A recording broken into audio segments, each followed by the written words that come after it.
The polished mahogany door of the Director of Operations office, the one I'd practically been running for the last 2 years, closed not behind me, but behind my cousin.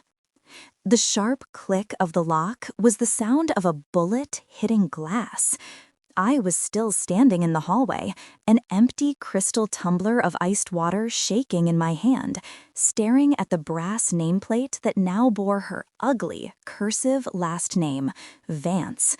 My Uncle Arthur, the CEO, had just delivered the final humiliating verdict in front of the entire executive floor. Victoria has the instinct for leadership, Amelia, he'd said, his voice a low, dismissive rumble. You're excellent in support, indispensable, in fact, but we need a director who can think beyond the task list. Beyond the task list. That was his cruel euphemism for, you're not family enough, and you are absolutely, officially never inheriting a dime. The air in the hallway suddenly felt too thick to breathe. My face, I knew, was a mask of professional neutrality, but inside, I was a live wire of cold, surgical rage. What the hell just happened to me? They said I'd never inherit a dime. Then, at the reading, everyone's face changed when... My name is Amelia Reed. I am not an executive assistant. I was the unseen engine of Vance Global for 5 years. I worked harder, slept less, and knew more about the company's books than Arthur himself. And in that hallway, watching my incompetent cousin gloat through the frosted glass, I realized I hadn't lost a job. I had been personally, fundamentally betrayed by the man who was supposed to be my protector, my late mother's brother. I was the child of a single mother, and Arthur always made me feel like an outsider, a charity case. But I was done being disposable. My betrayal was a gift. It gave me a clear, burning purpose, to not just survive, but to dismantle the foundation of their power. I walked back to my desk, the one parked outside Uncle Arthur's opulent corner office, and my hands immediately went to my computer keyboard. My movements were slow, deliberate, a terrifying calm washing over me. 5 years. I was the one who drafted his major speeches, caught the $1.2 million accounting error, and kept every personal and professional secret he had, always on call, always silent. Victoria swanned out of her new office an hour later, smelling faintly of expensive perfume and cheap, dizzy victory. "Oh, Amelia," she cooed, a sickly sweet, glazed-over smile stretching her mouth. "Don't worry, darling. You'll be my personal assistant, of course. I'll need someone to manage the small details I won't have time for." Small details? I narrated internally. My hatred wasn't a destructive fire. It was a glacier, slow, inevitable, and crushing. I knew then I would become the quiet, methodical reason they all failed. I logged into my personal laptop and created a new, secure, and encrypted file, titling it, with a definite sense of purpose, Project Phoenix. The long game started the very next morning. My immediate job was to train Victoria, a task that Arthur had proudly assigned to me. This was the ultimate gift he had unknowingly given me, unfettered, uninterrupted access to the target. Victoria was exactly what I knew her to be, arrogant, lazy, and utterly convinced that the title was the work. Her first directive was to create a revolutionary new client acquisition strategy. She'd spent 3 days on it, mostly taking long lunches and yelling at me about printer jams. She finally produced a 12-slide presentation full of meaningless corporate jargon and blurry stock images. She dumped it on my desk on Friday at 4:30 p.m. "Type this up beautifully, Amelia. I need it on Arthur's desk first thing Monday." I typed it, yes, and I made it look absolutely perfect.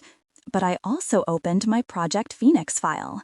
I wasn't just collecting dirt, I was building an airtight case. I started with her foolish strategy, cross-referencing her impossible claims with Vance Global's actual, confidential financials and regulatory guidelines. That is when I noticed it.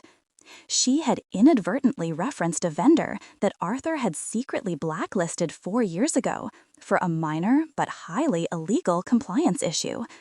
This wasn't a small mistake. It was a regulatory landmine that could cost the company millions in fines. I didn't correct it. I simply printed the presentation perfectly, placing a small, single paper in Project Phoenix with a handwritten note. Violation of SEC Rule 301, Section D. See FY19 memo for Arthur's instruction. The rush of methodical power was intoxicating. You handed me the keys to your destruction, Victoria? Thank you. I was no longer the indispensable assistant. I was the ghost in the machine, quietly planting the necessary charges. Over the next 4 weeks, my life became a tiring double performance. To the Vance family, I was the loyal, slightly heartbroken assistant, diligently making Victoria look competent. To myself, I was an intelligence operative. I started noticing things I'd previously dismissed as just how business is done. Arthur, shielded for years by my quiet efficiency, had become incredibly sloppy. His signature on major approval documents was practically a scribble, and his reliance on me to execute massive transactions with only verbal confirmation was complete. Victoria was oblivious, her head filled with leadership instincts that ignored the dangerous, small details. One afternoon, the pretense shattered. Victoria stormed into my office, her voice frantic, her face flushed with panic and cheap victory replaced by fear. "Amelia, Arthur is furious. He said I authorized a purchase order for $50,000 to an unapproved supplier. He says it's a huge breach of policy. Fix it, Amelia." She shoved the document into my hand. I looked at the signature on the PO. It was an uncanny, perfect forgery of Arthur's name. Not done by lazy Victoria, but by someone in accounting, I suspected, for some secret kickback scheme. But because Victoria had signed the initial approval for the purchase in the company system, she was ultimately liable. I fixed the error, redirecting the payment at the very last second, but not before I digitally scanned that signature.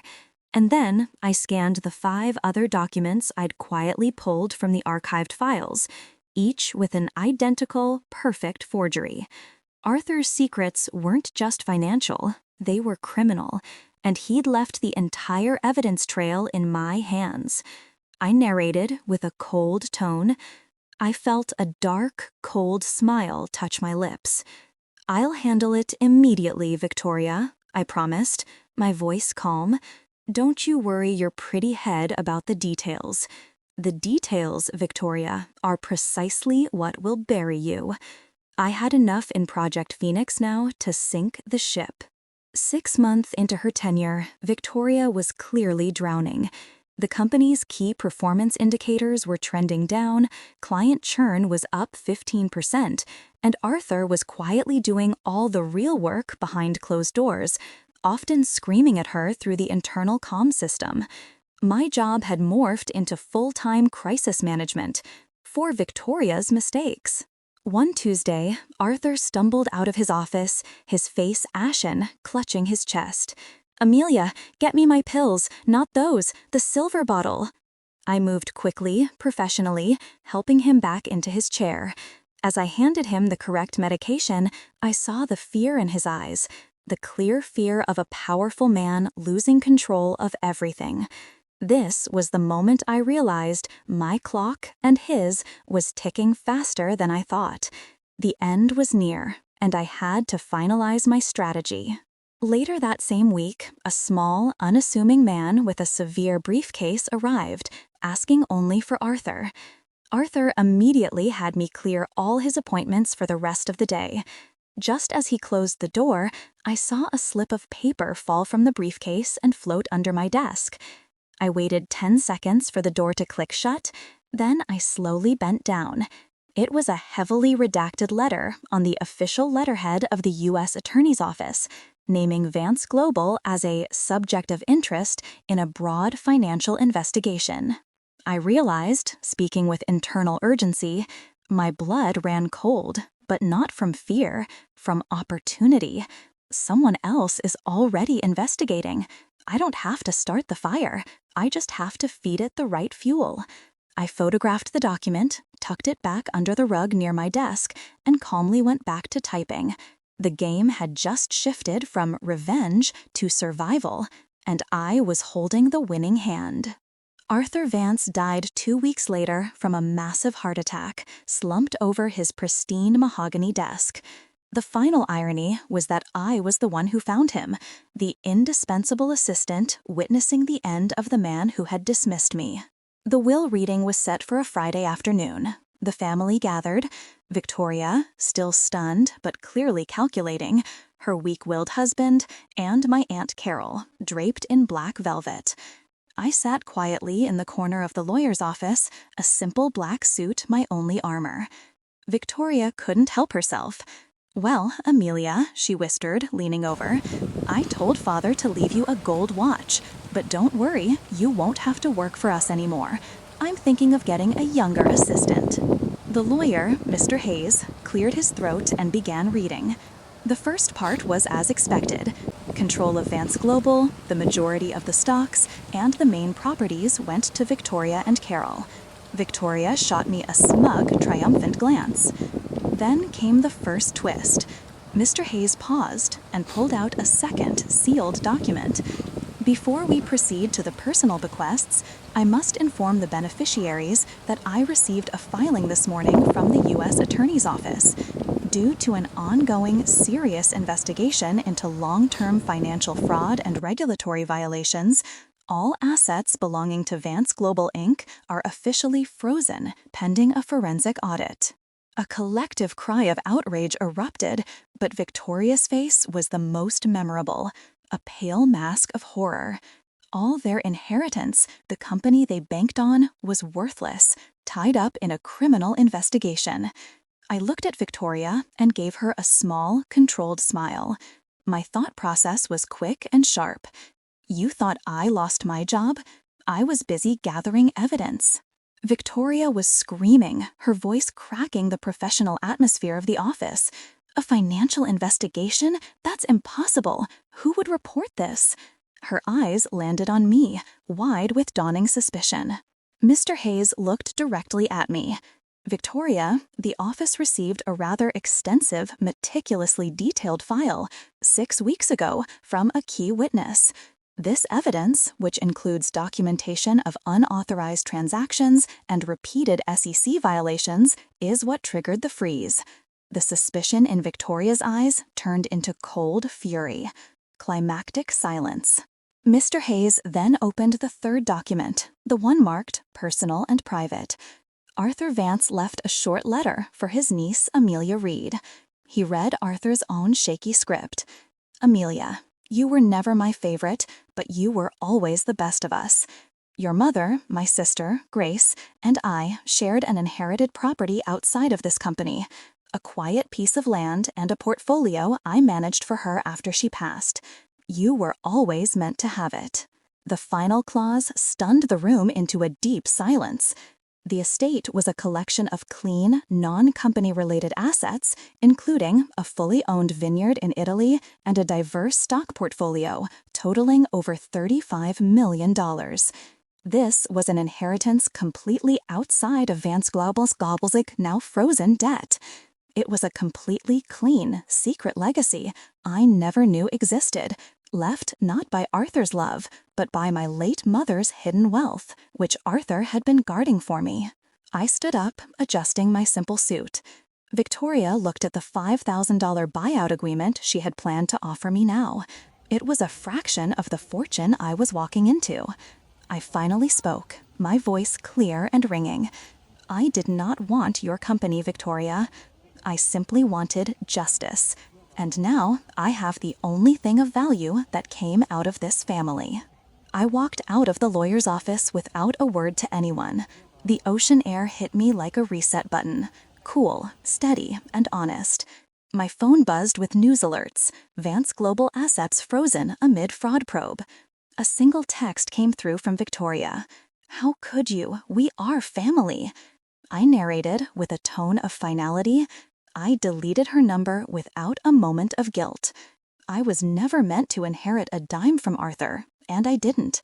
I inherited a life free of his control and a fortune based on the foresight of my mother. I won by revealing the rot and walking away with something clean. If this story resonates with you, drop a comment, hit like, and subscribe for more powerful stories coming your way.